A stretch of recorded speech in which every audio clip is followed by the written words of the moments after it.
Hello and welcome to Main Story Tonight. I come here asking a simple question. Can people in a democracy dissent? Well, the answer should be a simple yes. Because democracy is a government of the people, for the people and by the people. So if these people choose to peacefully criticize the government for its policies, then there's nothing wrong, right? Damn you, Shrek! Well, the answer is simple, but it tends to get complicated as most simple things do. Yes, Starbucks, I just want a simple coffee. Democracy and dissent go hand in hand. But if someone says otherwise, well, they have the right to say that as well. Can I ask why? Yes, you can. That's the beauty of it. Article 19 of the Indian Constitution gives citizens the right to freedom of expression and speech.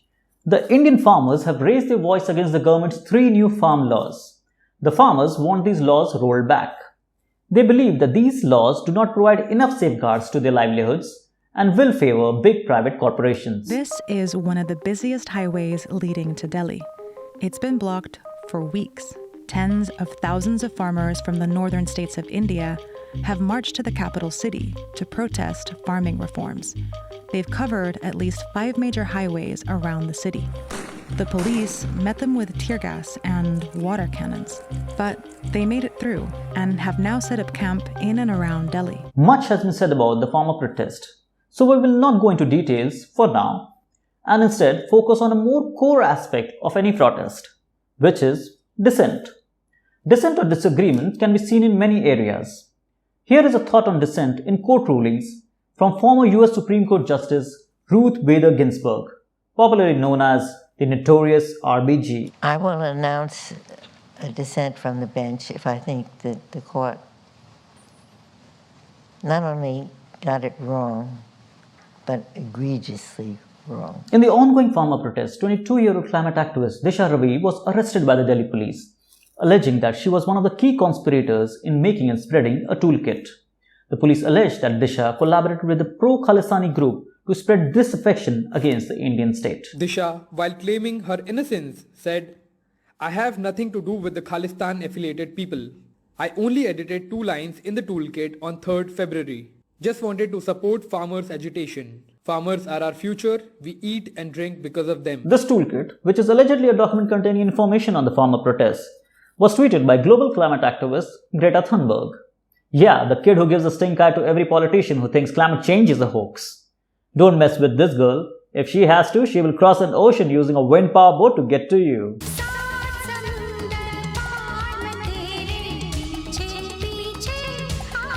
What history has taught us that much has not gone down well for those who have disagreed with governments.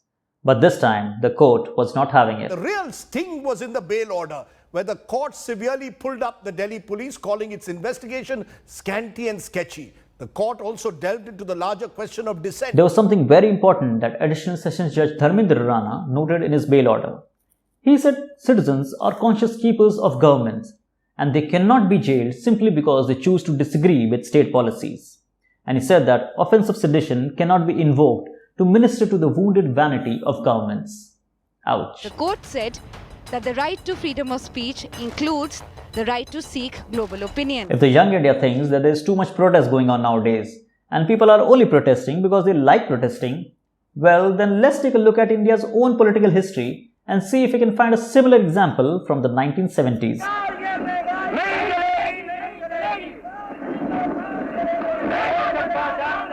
In the early 1970s, India saw massive protests against the ruling Congress government and then Prime Minister Indira Gandhi due to the rising inflation and unemployment in the country.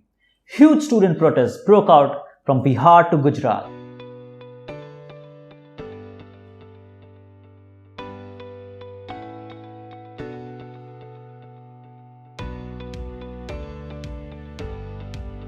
Freedom fighter Jayaprakash Narayan, who played a major role in the Quit India movement of 1942 against the British government, stood with the protesters, and this movement began to be called the JP movement. JP was a follower of Mahatma Gandhi and believed in the ideals of peaceful protests, and in this movement, he called for Sampurna Kranti, or total revolution. उन सत्याग्रहियों में जयप्रकाश नारायण भी होगा, मैं भी सत्याग्रह उस दिन करूंगा, अब न्याय होगा, जमाना पलटा है, ये क्रांति होगी, ये सारा संघर्ष करेगा. Well, if you think in today's time, this can be called sedition. Don't believe me? asked Daenerys. By declaring yourself king of the northernmost kingdom, you are in open rebellion. Well, JP didn't call himself king in the north, but he was against the ruling government. These massive protests had young student leaders such as Arun Jaitley, Ravi Shankar Prasad, who decades later became ministers in the BJP government. Now rivals Nitish Kumar and Lalu Prasad Yadav were once partners during Bihar elections during this time. But Indira Gandhi was not having it, and after the Allahabad High Court found her guilty of electoral malpractices, she declared emergency in June 1975. आप सभी गहरे और व्यापक षड्यंत्र से अवगत होंगे जो उस समय से रचा जा रहा है जब से मैंने भारत के जनसाधारण के लाभ के लिए कुछ प्रगतिशील उपाय करने शुरू किए. What? A conspiracy against her, the government and the reform policies? I'm sure, emergency or no emergency, there is no other Indian leader who has talked of conspiracies. Delhi के आसपास किसानों को भ्रमित करने की बड़ी साजिश चल रही है. उन्हें डराया जा रहा है कि नए कृषि सुधारों के बाद किसानों की जमीन पर दूसरे कब्जा कर लेंगे. The emergency lasted for about 1.5 years. Then Indira Gandhi resigned and fresh elections were held, in which she was beaten by the Janata Party, which had most of these protest leaders. Anyway, the point is that governments around the world, not just in India, are always uneasy with protests. They were warned, but they marched anyway.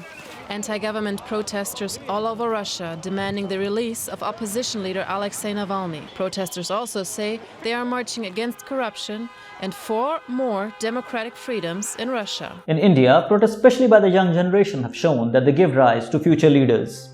And maybe governments are afraid of that. Who knows? Peaceful dialogue and not brute force should be the answer from government.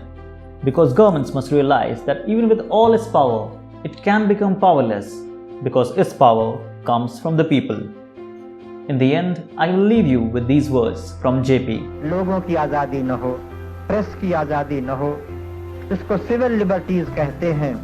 शहरी आज़ादियाँ वो लोगों की न हो तो चाहे basic democracy कह लीजिए, पार्लियामेंट्री डेमोक्रेसी कह लीजिए, सोशल डेमोक्रेसी कह लीजिए, पीपुल्स डेमोक्रेसी, वो सब नाम है.